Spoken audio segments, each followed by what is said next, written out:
Good morning students. तो आज के लेक्चर में हम स्टडी करेंगे पीरियोडिक प्रॉपर्टीज। पीरियोडिक प्रॉपर्टीज क्या होती हैं?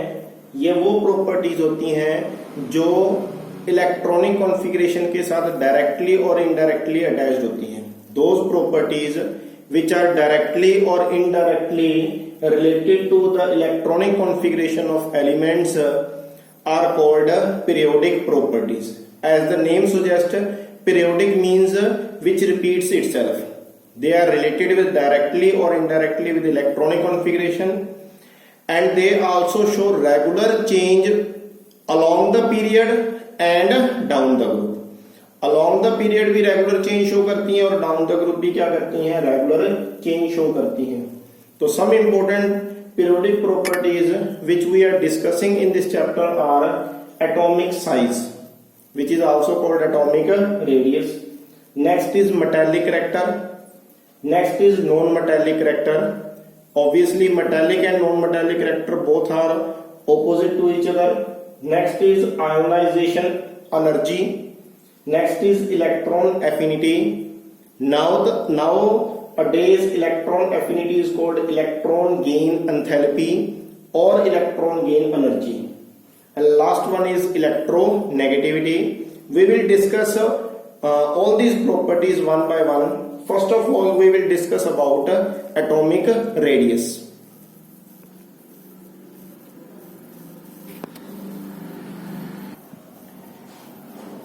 First property is atomic radius. इसको हम एटॉमिक साइज भी कहते हैं। तो एटॉमिक रेडियस या एटॉमिक साइज क्या होता है? It is the distance from the centre of nucleus up to outer most shell. Centre of nucleus से लेकर लास्ट वाली शेल तक जो डिस्टेंस होगा that is called atomic radius. Nucleus के बिल्कुल सेंटर से लेकर लास्ट वाली शेल तक जो डिस्टेंस होता है इसी को हम क्या कहते हैं? एटॉमिक रेडियस कहते हैं। अब देखो ये चीज कैलकुलेट करनी इजी नहीं है, ये तो बहुत मुश्किल है। सेंटर ऑफ न्यूक्लियस से लेकर एटम की लास्ट शेल तक डिस्टेंस कैलकुलेट नहीं हो सकता। तो हम क्या करते हैं, इसको कैलकुलेट कैसे करते हैं? It is defined as half of internuclear distance between two covalently bonded atoms. दो एटम आपस में कोवलेंट बॉन्ड बना रहे हैं बाय ओवरलैपिंग, तो उनके न्यूक्लियस में जो डिस्टेंस है, न्यूक्लियस के बीच में जो डिस्टेंस है उसका हम क्या ले लेंगे? हाफ। क्या ले लेंगे? Half of internuclear distance between two covalently bonded atoms. तो इस डिस्टेंस के हाफ को हम क्या कहते हैं? एटॉमिक रेडियस कहते हैं। ठीक है। और इसकी यूनिट क्या होते हैं एटॉमिक रेडियस के? एंगस्ट्रॉम। 1 एंगस्ट्रॉम किसके इक्वल होता है? 10⁻⁻10 मीटर के इक्वल होता है। पिकोमीटर, 1 पिकोमीटर किसके इक्वल होता है? 10⁻12 मीटर। नैनोमीटर, 1 नैनोमीटर कितना होता है? 10⁻9 मीटर। अब देखो नैनोमीटर को याद करना इजी है, n से नैनो, n से 9। पीएम, एएम पीएम कितने टाइम बाद चेंज होते हैं? 12, तो 10⁻12। एंगस्ट्रॉम में क्या आ गया? 10⁻⁻10। ठीक है। तो ये हमारे पास एटॉमिक रेडियस की डेफिनेशन है। एटॉमिक रेडियस की दो डेफिनेशन होगी, एक तो distance between nucleus and outer most shell, और दूसरा हो गया हाफ ऑफ इंटरन्यूक्लियर डिस्टेंस। जो एटॉमिक रेडियस होता है, atomic radius depends on 2 factors. 2 factor पर डिपेंड करता है। First is number of shells, कितनी नंबर ऑफ शेल्स हैं, and second one is nuclear charge. Nuclear charge, first is number of shells and second is nuclear charge. Number of shells पर और nuclear charge पर depend करता है। First is number of shells. Atomic radius is directly proportional to number of shells. जैसे जैसे number of shells increase करेंगी तो वैसे वैसे एटॉमिक रेडियस भी इंक्रीज करेगा। जैसे ये मान लो एटम है nucleus, first shell, second shell, 2 shell है। थर्ड शेल आ गई तो रेडियस ज्यादा होगा, फोर्थ शेल आ गई तो रेडियस और भी बढ़ जाएगा। तो जैसे जैसे नंबर ऑफ शेल्स बढ़ती जा रही हैं तो वैसे वैसे एटॉमिक रेडियस भी क्या होता जा रहा है, इंक्रीज होता जा रहा है। तो atomic radius is directly proportional to number of shells. तो हम यहां पर लिख सकते हैं atomic radius increases with increase in number of shells. और हमने पहले ऑलरेडी पढ़ा है कि down the group number of shells increase करती हैं, इट मींस एटॉमिक रेडियस भी क्या करेगा, इंक्रीज करेगा। Second is nuclear charge. Atomic radius is inversely proportional to nuclear charge. Nuclear charge के इनवर्सली प्रोपोर्शनल है, मींस जैसे जैसे न्यूक्लियर चार्ज इंक्रीज करेगा, अट्रैक्शन इंक्रीज करेगी, तो एटॉमिक रेडियस भी क्या करेगा, डिक्रीज करेगा।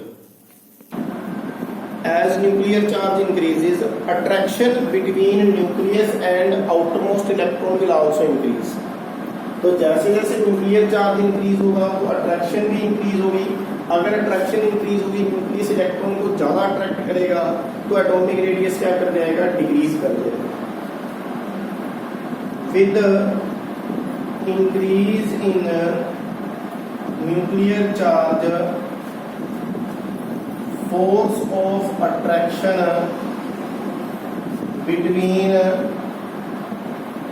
nucleus and outermost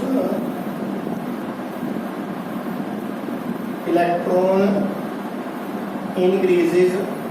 अब जैसे देखो अट्रैक्शन इंक्रीज होगी, अट्रैक्ट ज्यादा करेगा, hence atomic radius decreases. Atomic radius क्या करेगा, डिक्रीज करेगा। और इसी वजह से along the period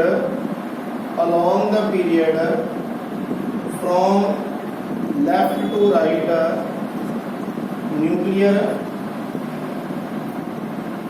charge increases, hence atomic radius decreases। means along the period कौन सा वेक्टर काम कर रहा है, न्यूक्लियर चार्ज, और डाउन द ग्रुप कौन सा वेक्टर काम कर रहा है, number of shells. Down the group atomic radius increase करता है क्योंकि नंबर ऑफ शेल्स इंक्रीज करते हैं। Along the period atomic radius decrease करता है, क्यों, क्योंकि न्यूक्लियर चार्ज क्या होता है, इंक्रीज होता है। ठीक है, तो आइए हम इसको अलग से क्वेश्चन बनाकर भी स्टडी कर लेते हैं। इसको नोट कर लो, एटॉमिक रेडियस दो फैक्टर्स पर काम करता है, नंबर ऑफ शेल्स और न्यूक्लियर चार्ज। तो नेक्स्ट हमारे पास क्वेश्चन आ गया, how does atomic radius varies along the period and down the group? How does atomic radius varies along the period and down the along the period और down the group atomic radius कैसे very करता है? तो ये already मैं करवा भी चुका हूं। Along the period from left to right atomic radius decreases. Atomic radius क्या करता है, डिक्रीज करता है। Atomic radius decreases due to increase in nuclear charge, क्योंकि न्यूक्लियर चार्ज क्या करता है, इंक्रीज करता है। हेंस इंक्रीज इन अट्रैक्शन, और अट्रैक्शन भी क्या करती है, इंक्रीज करती है।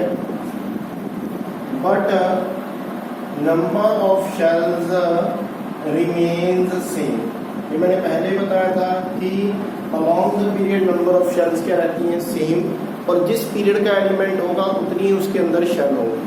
अगर हम फिफ्थ पीरियड की बात कर रहे हैं तो उसके अंदर नंबर ऑफ शेल्स कितनी होंगी, 5 होंगी। ठीक है, एग्जांपल दे सकते हैं, lithium, beryllium, boron, carbon, nitrogen, oxygen and fluorine.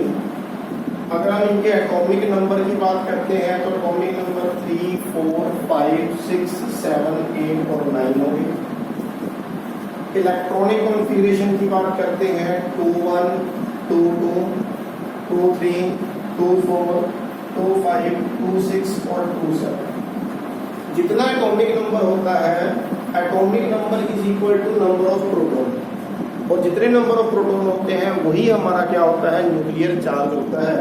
तो इसमें जितना एटॉमिक नंबर है यही हमारे पास क्या है, इसका न्यूक्लियर चार्ज। यही क्या है, न्यूक्लियर चार्ज। तो हम देख रहे हैं कि left to right nuclear charge क्या कर रहा है, इंक्रीज कर रहा है, और अट्रैक्शन इंक्रीज होने के कारण एटॉमिक रेडियस क्या कर रहा है, डिक्रीज कर रहा है। एटॉमिक रेडियस क्या करेगा, फर्स्ट ग्रुप का एटॉमिक रेडियस ज्यादा है, सेकंड का कम हो गया, थर्ड का नेक्स्ट का और कम हो गया, फिर कार्बन का और कम होगा, नाइट्रोजन का और कम, ऑक्सीजन का और कम, फ्लोरीन का और कम। तो ये मैंने सिंबॉलिक दिखाया है कि along the period atomic radius क्या कर रहा है हमारे पास, along the period atomic radius क्या करता है, डिक्रीज करता है। ठीक है, क्यों, due to increase in nuclear charge number of shells क्या रहती है, सेम रहती है। ठीक है, ये हम ऑलरेडी पहले भी कर चुके हैं। तो atomic radius along the period क्या कर रहा है, डिक्रीज, क्यों, due to increase in nuclear charge and number of shells remains same. Down the group number of shells increase करती हैं, therefore atomic radius भी क्या करता है, increase करता है। इसी के अंदर हमारे पास अगर हम डाउन द ग्रुप की बात करते हैं,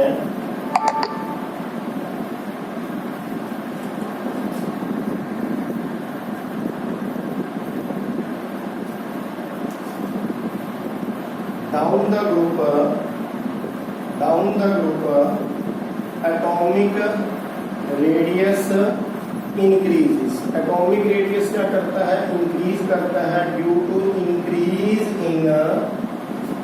increase in number of shells. क्योंकि नंबर ऑफ शेल्स क्या कर रही हैं, इंक्रीज कर रही हैं, इसलिए down the group atomic radius क्या करता है, इंक्रीज करता है। अगेन हम एग्जांपल लेंगे ग्रुप 1 का, एल्कली मेटल का, lithium, sodium, potassium, rubidium, caesium और फ्रेंशियम। इसमें नंबर ऑफ शेल्स कितनी है, 2 है। इसमें नंबर ऑफ शेल्स 3 होगी, फिर नंबर ऑफ शेल्स 4 होगी, फिर बीच में 18 आ गया, 5 नंबर ऑफ शेल्स, फिर 6 होगी नंबर ऑफ शेल्स, और लास्ट में 7th पीरियड है तो नंबर ऑफ शेल्स भी कितनी है, 7। तो देखो पहले नंबर ऑफ शेल क्या है, 2 है, तो इतना एटॉमिक रेडियस हो गया। 3 नंबर ऑफ शेल्स होगी तो एटॉमिक रेडियस ऑब्वियसली बढ़ जाएगा।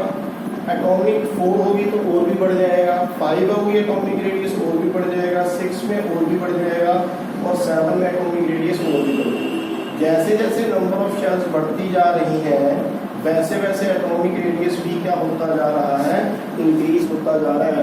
Down the group atomic radius increases, so along the period atomic radius decreases due to increase in nuclear charge, whereas down the group atomic radius increases due to increase in number of shells। तो ये हमारे पास क्या होता है, trend होता है along the period and down the group। इसके अंदर एक एक्सेप्शनल केस होता है, जो इनर्ट गैसेज होती हैं, नोबल गैसेज, उनका atomic radius along the period सबसे ज़्यादा होता है। उनका एटॉमिक रेडियस ज़्यादा होता है अलोंग द पीरियड। वैसे तो कम होना चाहिए, लेकिन पीरियड में इनका एटॉमिक रेडियस ज़्यादा होता है, क्योंकि इनका ऑक्टेट क्या होता है, कंप्लीट होता है। ऑक्टेट कंप्लीट होने के कारण एक्चुअल में इनका जो रेडियस हम मेजर करते हैं वो वैन डर वाल रेडियस होता है। वो कौन सा रेडियस होता है, वैन डर वाल रेडियस होता है, वो हायर क्लासेस में आता है। तो वैन डर वाल रेडियस होने के कारण एटॉमिक रेडियस क्या होता है, ज़्यादा। लिख देते हैं यहाँ पर, why atomic radius of noble gases is more, why atomic radius of noble gases is more या बिगर या लार्ज। एटॉमिक रेडियस बिगर क्यों होता है? Actually atomic radius of noble gases is measured in terms of van der Waal radius। वो van der Waal radius होता है and not covalent radius। वो covalent radius नहीं होता। and van der Waal radius is larger than covalent radius। वो covalent radius से क्या होता है? लार्ज होता है। इसीलिए नोबल गैसेस का एटॉमिक रेडियस क्या होता है? कंपैरेटिवली हाई होता है। देखो अब समझाता हूँ मैं। पहले हमने क्या पढ़ा था? एटॉमिक रेडियस को हम कैसे मेजर करते हैं? दो कोवलेंटली बॉन्डेड एटम है, उनके इंटरन्यूक्लियर डिस्टेंस का क्या लेंगे? Half. That is called covalent radius. इसको हम क्या कहेंगे? Covalent radius. अब नोबल गैसेस तो कंपाउंड ही नहीं बनाती हैं, वो कोवलेंट बॉन्ड नहीं बनाती, एटम्स ओवरलैप नहीं करते। तो जो नोबल गैसेस के एटम होते हैं वो एटम्स क्या होते हैं? बहुत दूर दूर होते हैं। They do not form covalent bond. तो इसीलिए यहाँ पर जब हम इंटरन्यूक्लियर डिस्टेंस का हाफ लेंगे तो ये हाफ जो कहलाएगा वो कहलाएगा वैन डर वाल रेडियस। यानी एटॉमिक रेडियस टू टाइप के हो गए। वन इज कोवलेंट रेडियस जो हम सभी एटम के लिए यूज करते हैं, लेकिन नोबल गैसेस के लिए एटॉमिक रेडियस क्या होता है? वैन डर वाल रेडियस। और यहाँ पर देखो साफ ही दिख रहा है, वैन डर वाल रेडियस जो होता है वो कोवलेंट रेडियस से हमेशा क्या होता है? ज्यादा होता है। इसीलिए नोबल गैसेस का एटॉमिक रेडियस क्या होता है? अपने फील्ड में सबसे ज्यादा होता है। ठीक है। इसके अलावा दो और क्वेश्चन होते हैं, वो नेक्स्ट लेक्चर में करेंगे, कैटायन और एनायन का रेडियस। तो आज के लिए हम इतना ही करते हैं। Thanks for watching.